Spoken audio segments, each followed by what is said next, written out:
In the year of '84, shit really hit the fan when Mac the Knife McGregor, Maggie Thatcher's hatchet man, said we'll have to close another 20 pits to meet the plan and jump another 30,000 miners. Daddy, were you with the first or the first?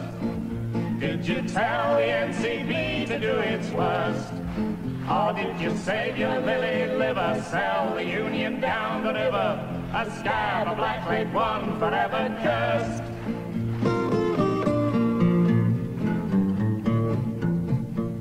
When Arthur Scargill heard the news, he cried, this Yankee slob is a gift from Cowboy Reagan and is here to steal our jobs. Do an axe job on the Union for the crummy Thatcher mob, but we'll show 'em what it means to be a miner. Daddy, did you man the picket line? Did you fight to save the future of the mines? Or did you take the wrong direction? Did you squeal for police protection? Did you let them see your India rubber spine?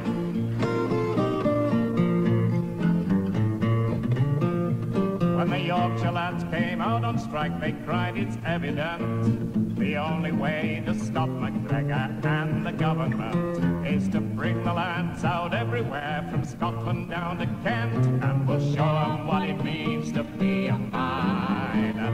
Daddy, did you march out the head? Did you stand there on the picket line unfed?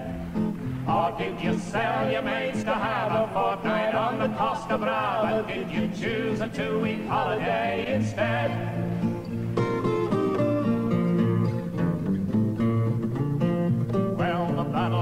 Joined at last, the forces they amassed. On their side the press, the telly, all the weapons of that class, plus McGregor and his blacklegs, but we'll never let 'em pass.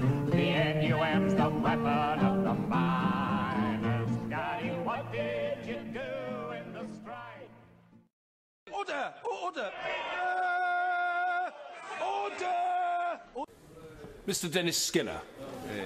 When we hear, we should remember where we come from. And I remember those people. I remember my own family. 9 kids hadn't got 2 halfpennies to rub together. It's still embedded in my soul. And that's why I speak as I do. And I don't want to change, and never will. It won't get my hands on the dispatch box, but that's not a luxury that's ever bothered me. In the early hours of the 9th of June, Dennis Skinner was re-elected as the Member of Parliament representing the Bolsover constituency. He received 52% of the vote, and over 24,000 people put their trust in him, as they have done since he was first elected 47 years ago. Acting Returning Officer, the above election, do hereby give notice that the number of votes recorded for each candidate at the said election is as follows. Harrison Helen Jane, Conservative Party candidate, 18,865.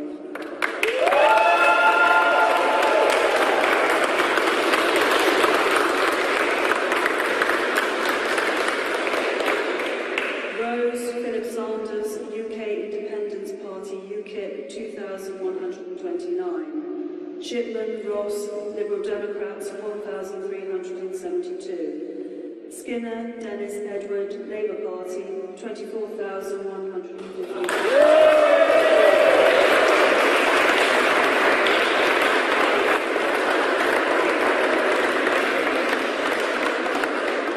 The number of ballot papers rejected was as follows: want of an official mark 0, voting for more candidates than the voter was entitled to 17, writing or mark by which the voter could be identified 0, being unmarked or wholly void for uncertainty 90, making a total of 107. The turnout was 63.52%, and I do hereby declare that Dennis Edward Skinner is duly elected.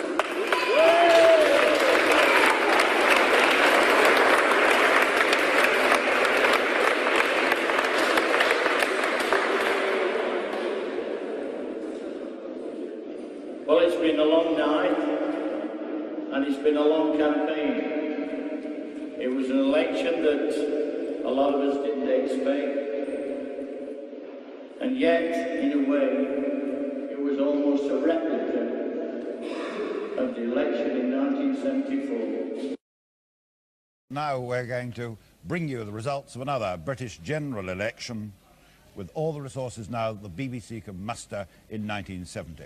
This studio here is one of the very biggest in the country, and for the next 24 hours it's going to be the centre of a news and analysis operation.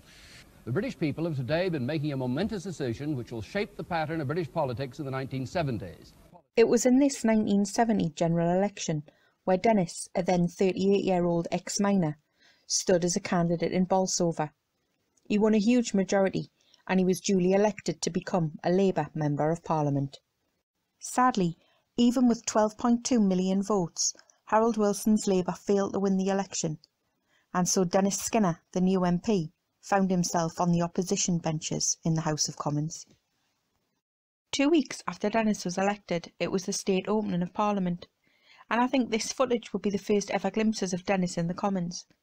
As a new MP, he hadn't yet earned the title of the Commons' best quipper to Blackrod, but it seems he had chosen his favourite and now most famous seat.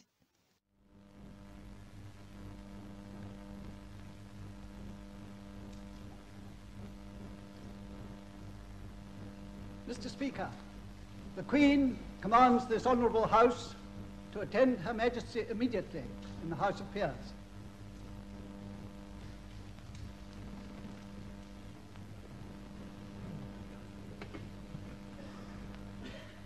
With the mace bearer leading the way, the Prime Minister and the Leader of the Opposition, together with the members of the Commons, filed through to the upper chamber.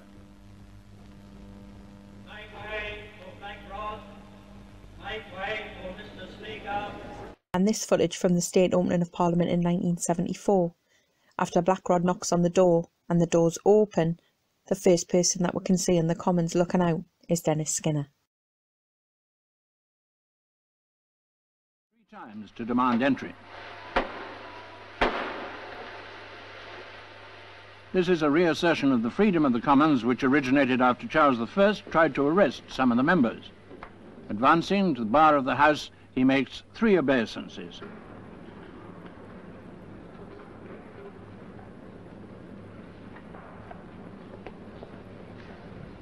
Mr. Speaker, the Queen commands this Honourable House to attend Her Majesty immediately in the House of Peers.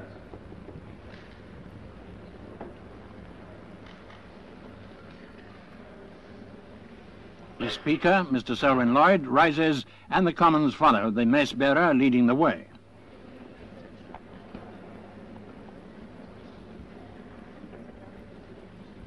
Make way for Blackrod! Make way for Mr. Speaker!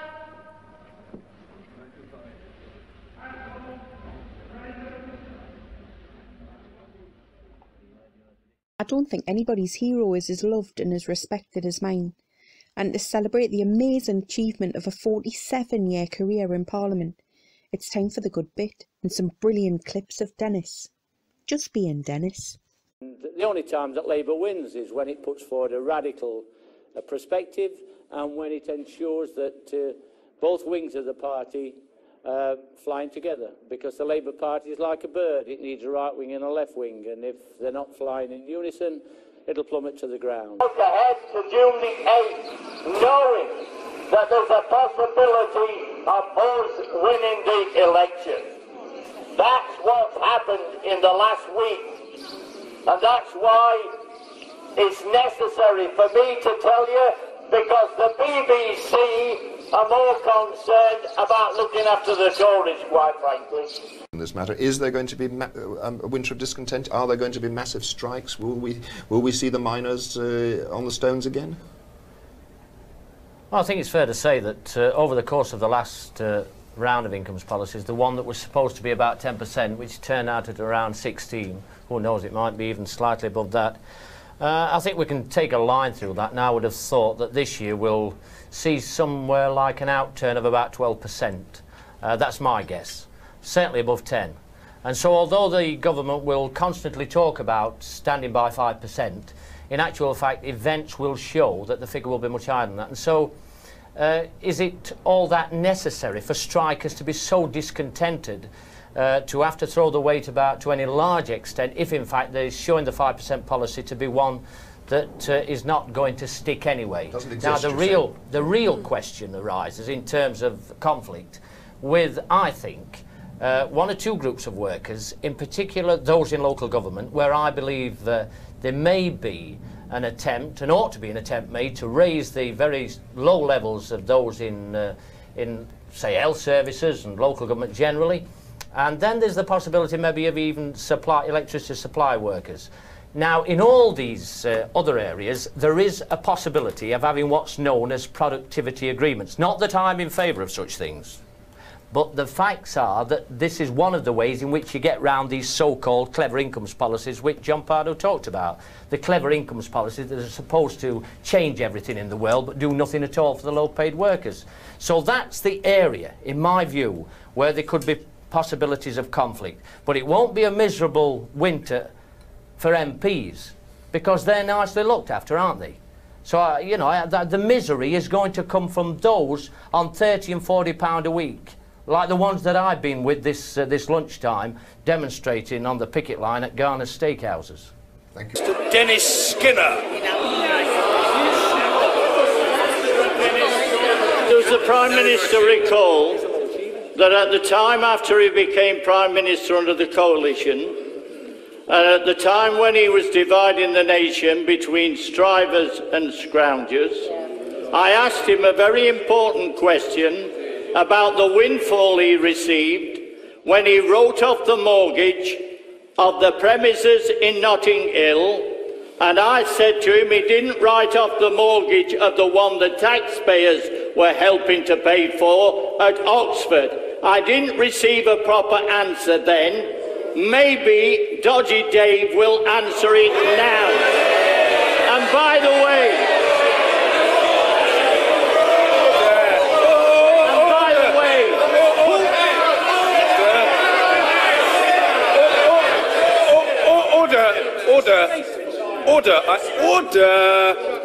Order. I must ask the honourable gentleman, order. Don't require any assistance from some junior minister. Absurd proposition. I invite the honourable gentleman to withdraw that adjective that he used a moment ago. He's perfectly capable of asking his question without using that word. It is up to him, but if he doesn't wish to withdraw it, I can't reasonably ask the Prime Minister to answer the question. All he has to do is withdraw that word and think of another. Sorry?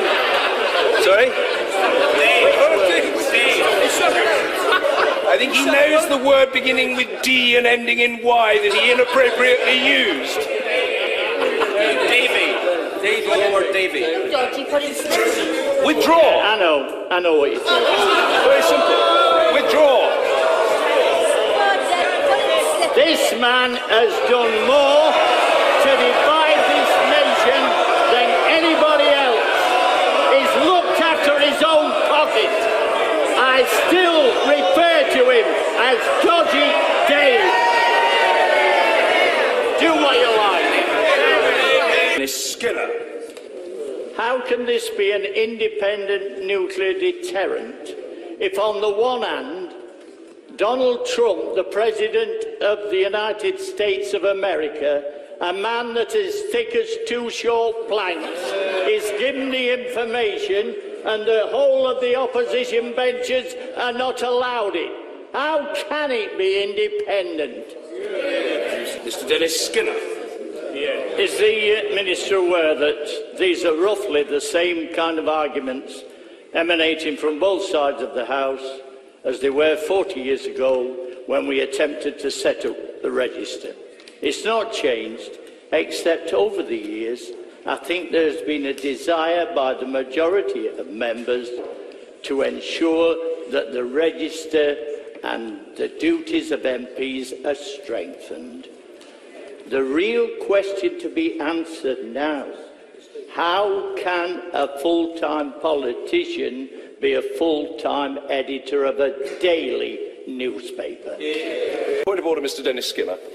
There is another way of looking at this event, because the government introduced this idea with a lot of bravado.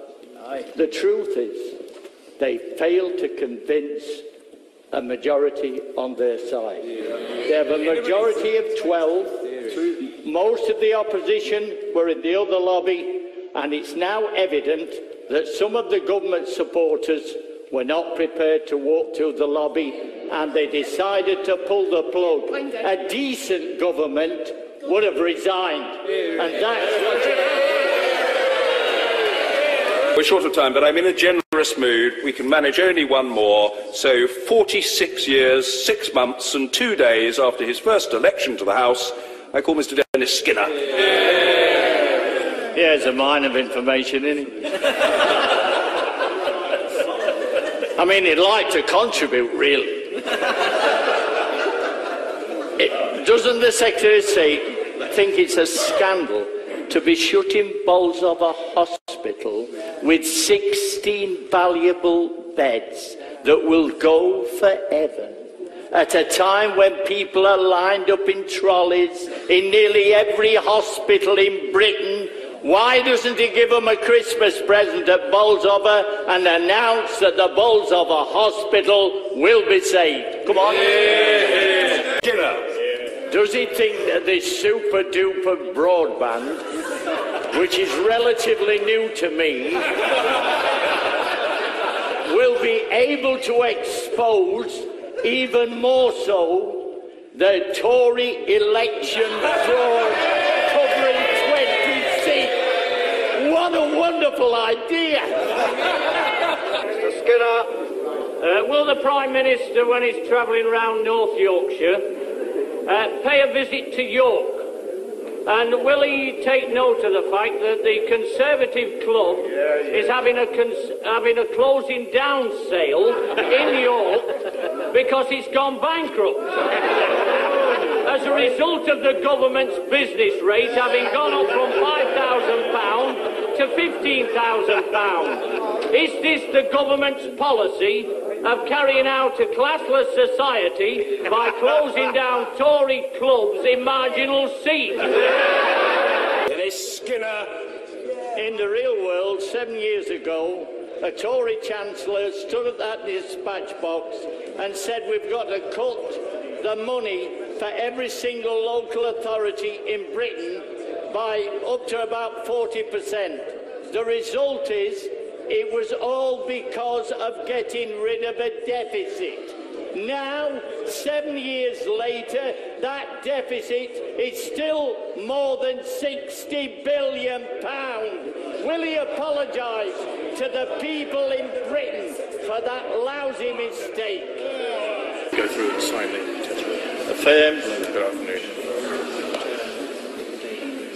Bearing in mind my constituents and what the part they play in my life, I do solemnly, sincerely and truly declare and affirm that I will be faithful and bear true allegiance to Her Majesty the Queen, her residence and settled according to law. Thank you.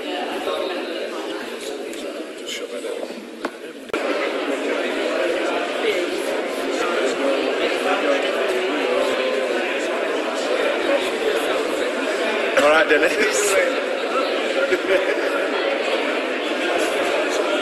Dennis, you've always been in charge, mate.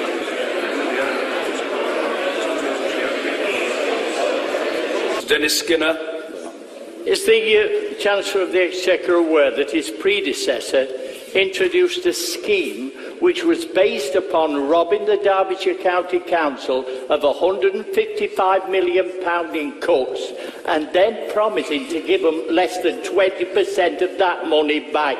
No wonder the people in Bolsover Marketplace They don't call it the Northern Powerhouse, it's the Northern Poorhouse. I mean, it's been a long campaign and we've done a lot of work, and I go around every village and do meetings on street corners, which I've done all the time I've been a Member of Parliament. So I fight it like a marginal, and as a result I've won about 12 or 13 elections.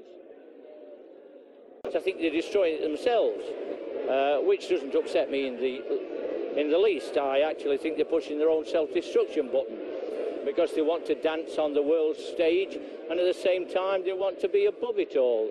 And they aren't. They have that suffer from the same warts and all as everybody else. And you can't be common and regal at the same time, and they've tried to do both. Dennis Skinner, a lot of people around Great Britain call you the Beast of Bolsover. What does that mean?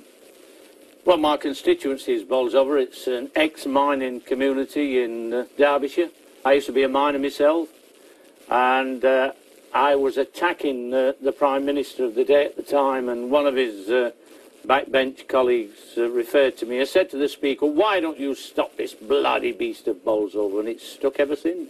How are you feeling? Are you feeling confident about it? Well, I've fought 12 elections before, and I've been victorious every time. I actually fought 12 local authority elections and won all them. So it would be a sad day if I lost one. Sir Dennis Skinner. Is the Minister aware that twice, he's praised Len McCluskey in this House? 5 times he's mentioned the trade unions as if they were part of the CBR? Is this the same man, this Minister, that walked to the lobbies to attack the trade unions' authority and introduce that lousy Act of Parliament? The biggest obstacle to changing hours in this place, say from 9 to 5, is the fact that there's more than 200 MPs, they happen to be mainly Tory MPs, who have got moonlighting jobs, making money in the boardrooms, making money in the law courts, and they can't afford to have Parliament starting on a regular basis at 9 in the morning, because they want to be able to come in here when it suits them, when they've finished over there in the city, in the law courts, and then vote at 7 or 10 o'clock. That's the basic problem. And it's not a question of just playing around the edges. The real problem is stopping the moonlighting, and then we can get into some regular hours. Dennis Skinner. Is the Minister aware that when he says there are 9 million more patient visits now as opposed to the year 2000, it makes no sense at all that in that climate, shutting hospitals like the Bolsover Community Hospital, led by the Hardwick Commissioning Group, and the Secretary of State turns a blind eye to it. Will he look at this question? Because when you shut those hospitals, the beds are gone forever. Get stuck in. Skinner.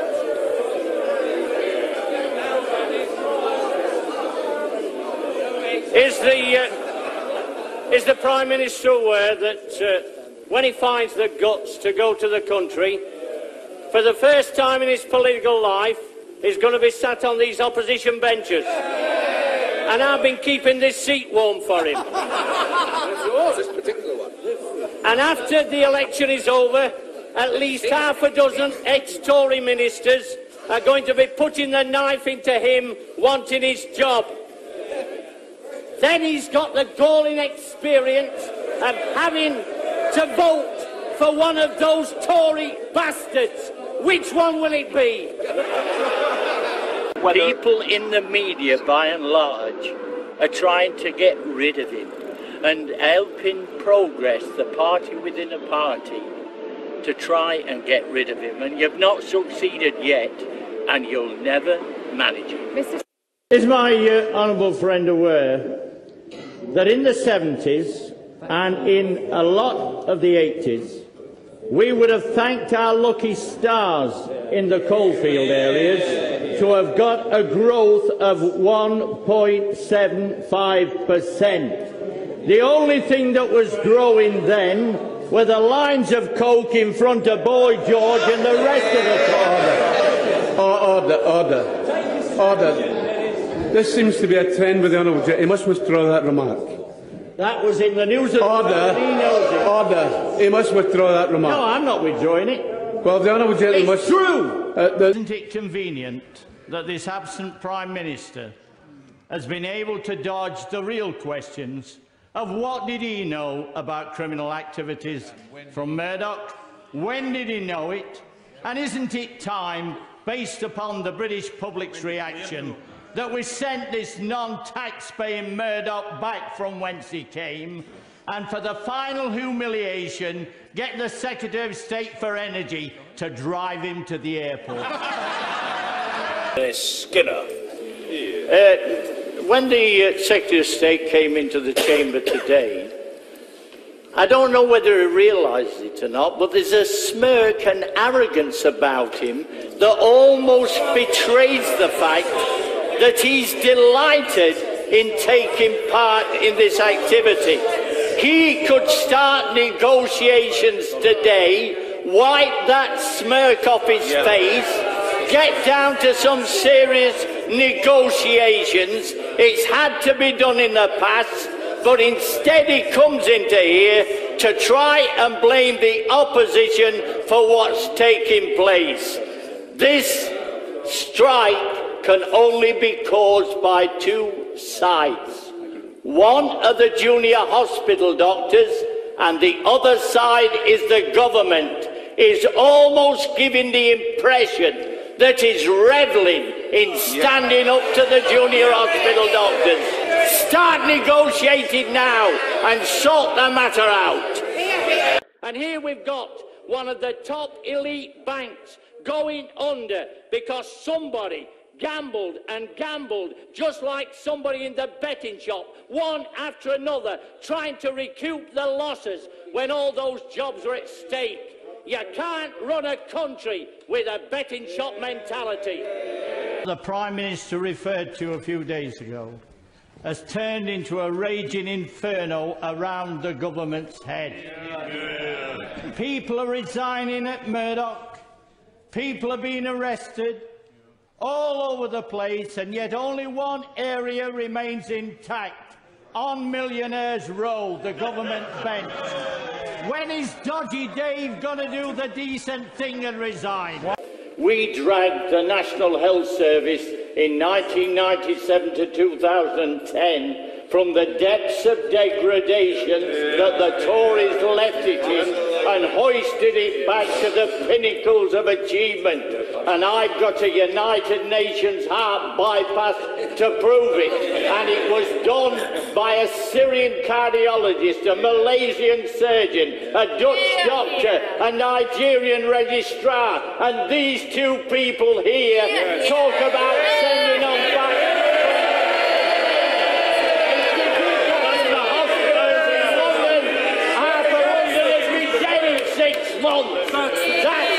That's the facts about UKIP as well. Dennis Skinner.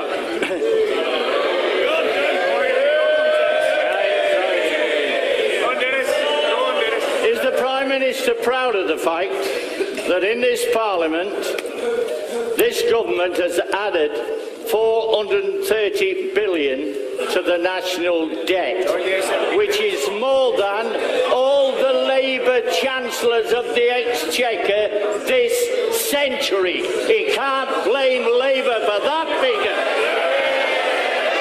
Mr. Dennis Skinner.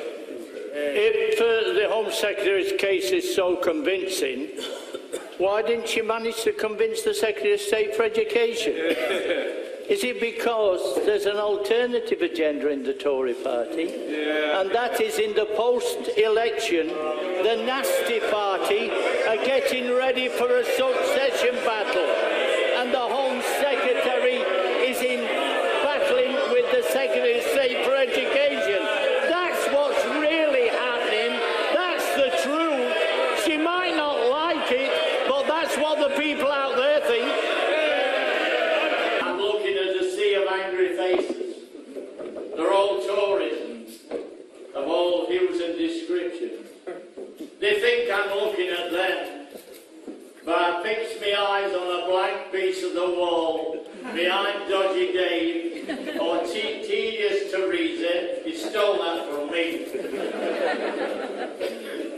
She is boring, isn't she? I mean, I see these polls about 60% of the population love her and this and the other. God almighty, what's happened to Britain if that's true? Dennis Skinner. How on earth can the Chancellor of the Exchequer justify a tax cut based upon £3 billion to those getting more than £150,000, like Nigel Farage, whilst at the same time he cuts the wages of nurses and midwives? What a load of hypocrisy. Dennis Skinner. If the Prime Minister does come to Derbyshire, whatever else he wants to do is to want to avoid canvassing with the Honourable Lady for South Derbyshire. Because when she went into Bolsover a few years ago, at the time of the salmonella in egg crisis, she went into South Normanton Marketplace and met a woman there who said, "Hey you, are you Curry, the one about the salmonella?" She said, "Oh yes, yes, are you going to vote Tory?" She says, "Look, I've got 6 of these eggs in my basket, and if you don't fling your hoop back to South Derbyshire, you'll have these on top of your head." I got an invite when I was on council in 1966 at Clay Cross, and I think the Lord Lieutenant of the county made a mistake. He thought, well, if this man is chairman of the Derbyshire Urban Districts Association, must be one of ours. And so I got an invite to a garden party as a young coal miner. And so I chucked it in dustbin. I did have a look through it at the beginning, and there were a thing to put in your car, so you could park it on the mall. Well, I hadn't got a car, I hadn't got a bank account, we hadn't got a telephone. You know, that's what it was like in 1966, right? And I am to say, to tell this Joe Rysdale, who's got some Irish friends that he used to go horse racing with at Ascot and Cheltenham. I said, "You'll never believe it, Joe." I said, "I've had an invite today in a great big envelope full of material." Well, I says, "And also a thing to put in your car so you can park it on the mall." He says, "What colour was it?" He'd seen them, hadn't he? At Royal Ascot. He says, "Get it." I said, "I've chucked it in dustbin." He says, "We've not emptied Wheatcroft close yet." So I got it in. I knew what was going to happen. He always had his holidays at Ascot and Cheltenham. See his Irish pals. I gave him the thing. 6 years later, I'm in Parliament, and it's August holidays and nobody knows Dennis Skinner, so I'm not doing meetings all over Britain. You know, I was new, and I was weeding the lawn. You know, I'd run out of weeds. Because in August holidays, what did you do? Joe pulls up. I say, "Oh, Joe, how are you going on?" He says, "I'm all right." He says, "I've retired now, you know." "Yeah," I said, "By the way, I never asked you when I gave you that pass for the car." I says, "Did you use it?" He opened the glove compartment, pulled it out. He says, "It's going with me again this year." He says, "The moment I put it in the car window, they heralded me through to the Royal Enclosure." He went bloody pain. When they took me in jail at the TBM strike, what the hell was I doing there? I was fighting for people that were in the trade union, and they were objecting to the fact that the gang of four that were running TBM at that time were trying to get rid of the unions. And I thought my duty is to be up there every time they had a mass meeting. And at one point, the police got their eye on me. What the hell is he doing here? And then they announced the last big mass meeting outside TBAM. spotted Batman going in that morning because they needed somebody to do the programme. That's what they did. Sometimes they had Rupert the Bear and so on. This time it was Batman, he was a little fella. And I said, if we want to get some publicity for this campaign in the tabloid press, let's stop Batman!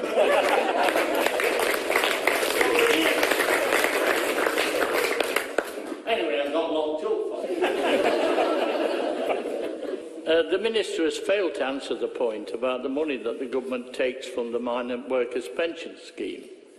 Can we have an assurance that at this stage now there are no deep mine pits left in Britain at all, just a few private mines and a bit of open casting? Can we now have an assurance that the government will cease from taking that money out of the pension scheme so the miners that she's talking about would get an even better pension?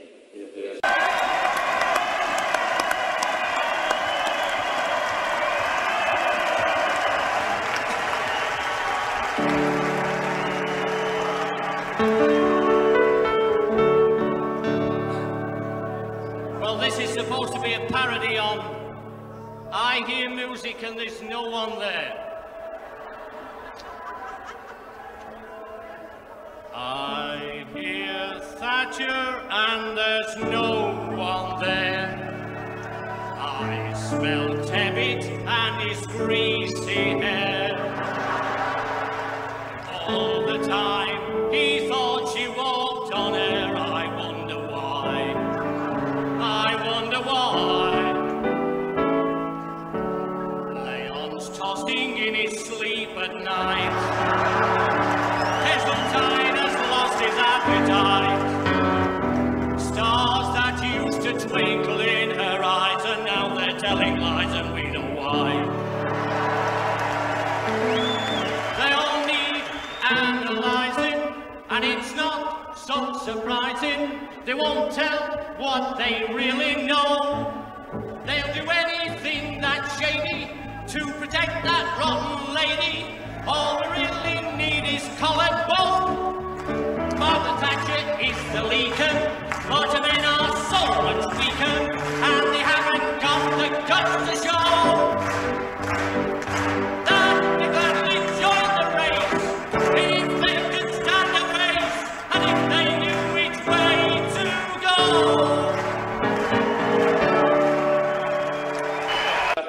The Secretary of State aware that he can't easily brush off what's happened with that fiasco at HS2 and the resignation? Will he also take into account that now's the time, very opportune, to get rid of that stupid idea of having two HS2 lines running through the county of Derbyshire, one called the Newton Spare, which is going to lose us 1,000 jobs in the area, knock down 32 houses. It's called the Dawdle through Derbyshire. Get rid. Dennis Skinner. Isn't it remarkable that the people that are making statements are those that went to football clubs amongst the 92 teams in the Football Leagues of Britain? However, most people like me working at the pit used to be coached at the miners' welfare. Nobody's been brought forward that was helping at the miners' welfares all over Britain, where there were 700 of them. The truth is, it's about the money as well. And so when you're digging into this, remember there is a class argument about it. It's about the people making money, and the Tories know a lot about that. Will the Prime Minister just rehearse for a few more moments what he had to say on unemployment at the beginning of these exchanges?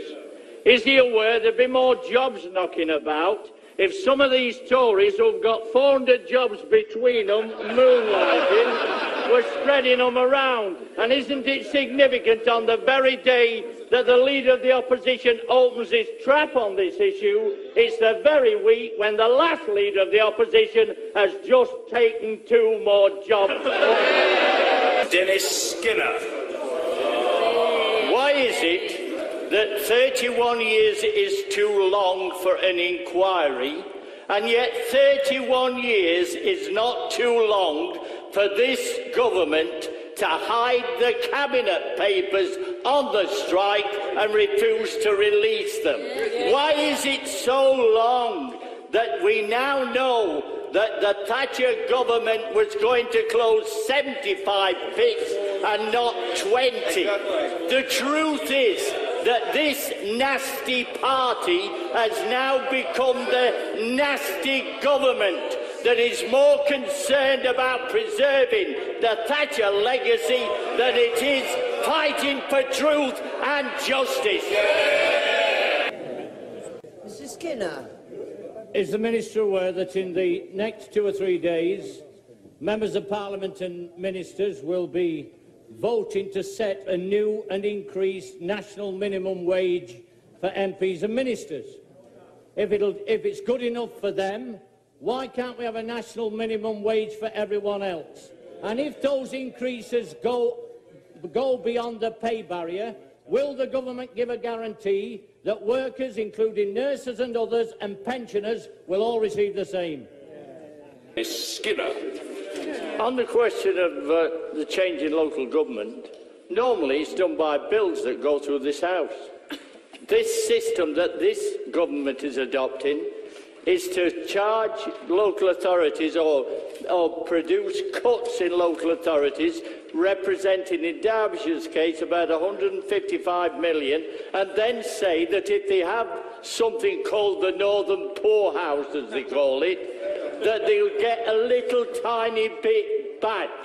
And as for the Brexit, we all know why it's going slow on that. It's because, unlike John Major before him, who had about 18 rebels, this time there are 80 backbenchers, Tory backbenchers, who are in favour of Brexit, and about another 80 who are against.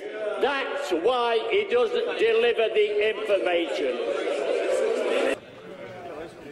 Is the Prime Minister aware that the most revealing statistic in recent days has been the fact that in recession-hit Britain, the billionaires have gone up by 20, an increase of 37% in the first year of this Tory rule?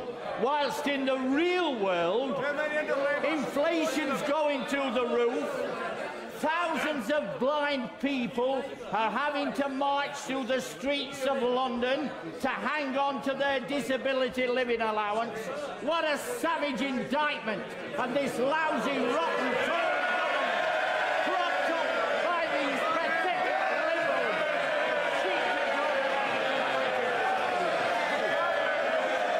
So I say to those right-wing Labour MPs, understand that in your constituency, Jeremy in 12 months has managed to get the membership trebled. That's what they should be thinking about, and that we have got now 1,000 ambassadors in each constituency to sell the message and defeat tedious Theresa, which is even worse than dodgy Dave. I never thought I'd say that. Thank you very much. I don't want to tempt her too much, the Right Honourable Lady, but does she, like me, agree that electrification of the Midland Line is more important than the HS2? Go on, have a clue. Skinner. But is he aware that the local authorities in the course of the past few years, let's say in Derbyshire, have lost more than £200 million in cuts that have been promulgated by the government, on top of which they're closing community hospitals in Derbyshire, including Bolsover, with a total of more than 100 beds between them? Does it make sense when these community hospitals bear the burden of looking after people that can't occupy hospital beds?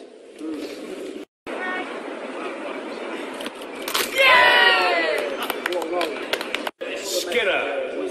How can the government justify the idea of having more than 800 unelected members of the House of Lords, and they're reducing the elected House, the House of Commons, from 650 to 600? There's that many people now in the House of Lords, they're running short of toilets. 1, 2, 3. I belong to Glasgow, dear old Glasgow town. There's something the matter with Glasgow, 'cause it's going round and round.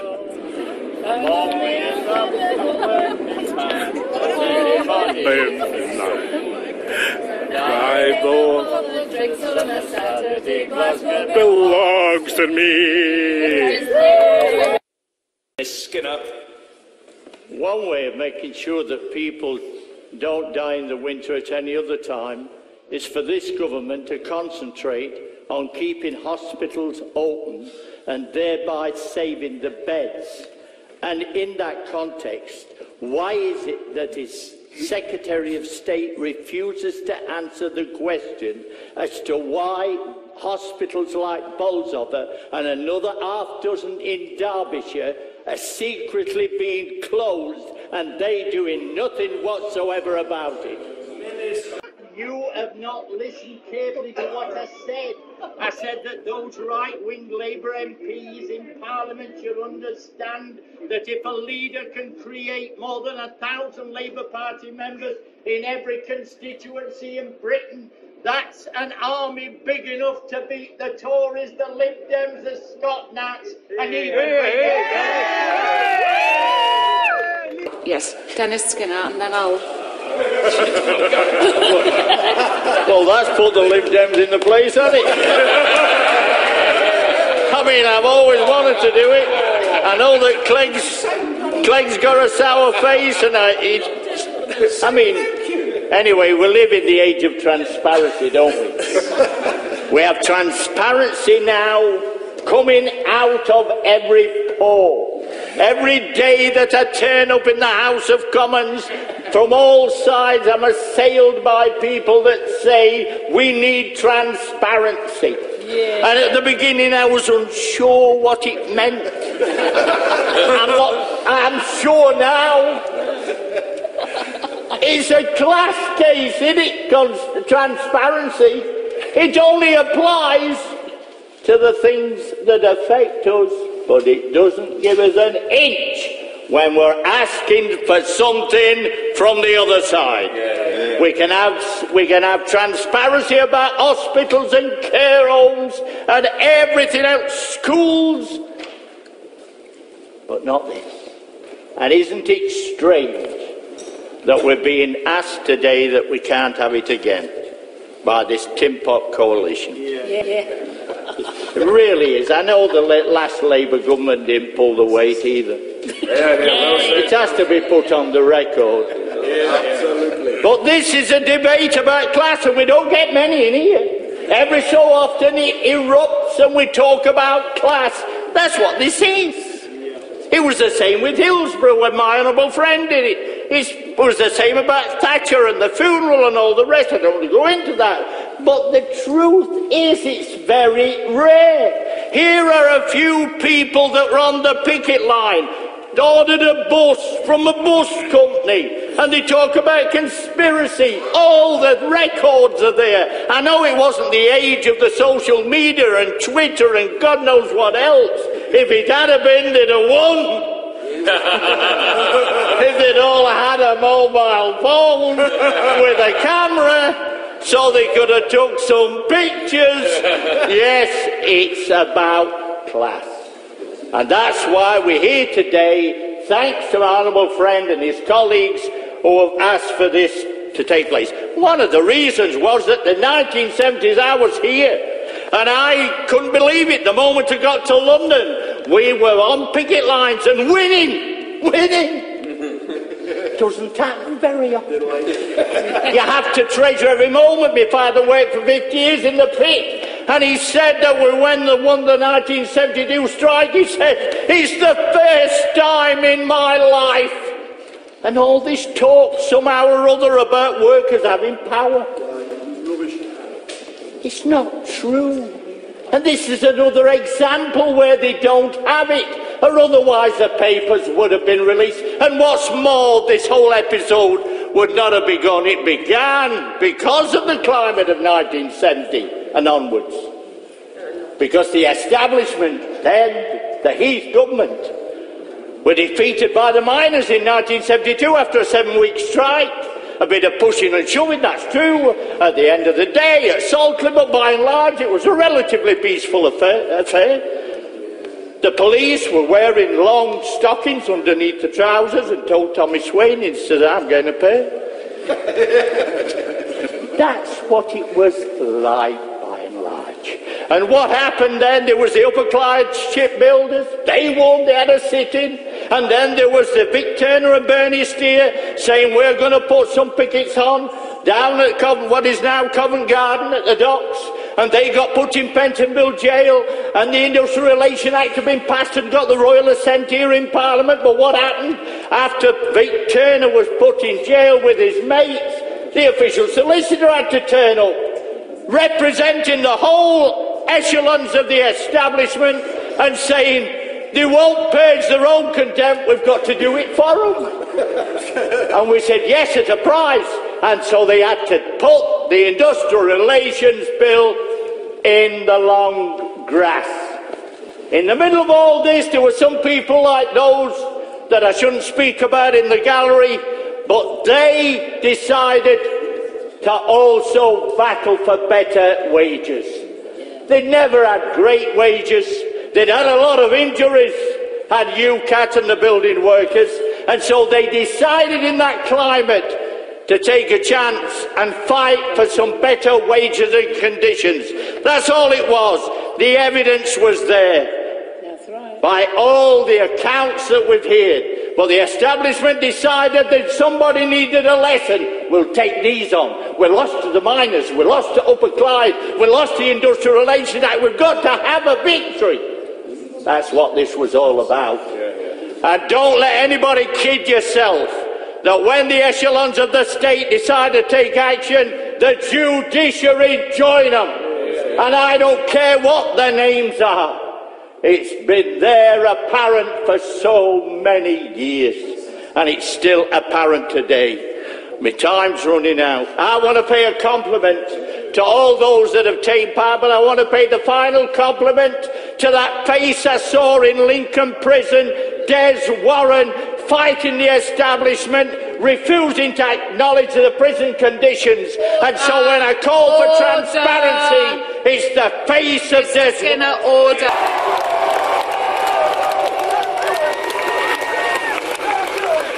Dodgy Dave has just left the Commons. The saddest thing in the last few days has been the fact that I'll not be able to call him Dodgy Dave after 3 more months.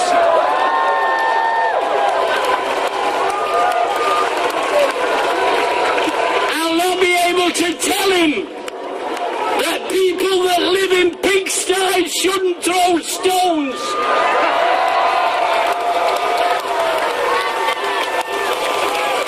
You're also known as the Beast of Bolsover. How do you feel about that? Don't worry about it at all. I mean, Dodgy Dave Cameron, he called me a dinosaur. He said he told his children, if you want to see a dinosaur, come to Parliament at 12:30 every Wednesday. And then he had to apologise because apparently there's an old rule that says you can't call another MP an animal. It's true. I believe you. Yeah, I do. So I had to withdraw it. But it didn't bother me, to be honest. There was an old rhyme that when I went to school, and it's one that people that dealing with social media should remember. Sticks and stones will break my bones, but calling never hurts me. Tedious Teresa is worse than Dodgy Dave. Selfies. I mean, these are proper cameras. I mean, I've watched these films, these kind of films that Susie Pipps made. I mean, she's a clever lass.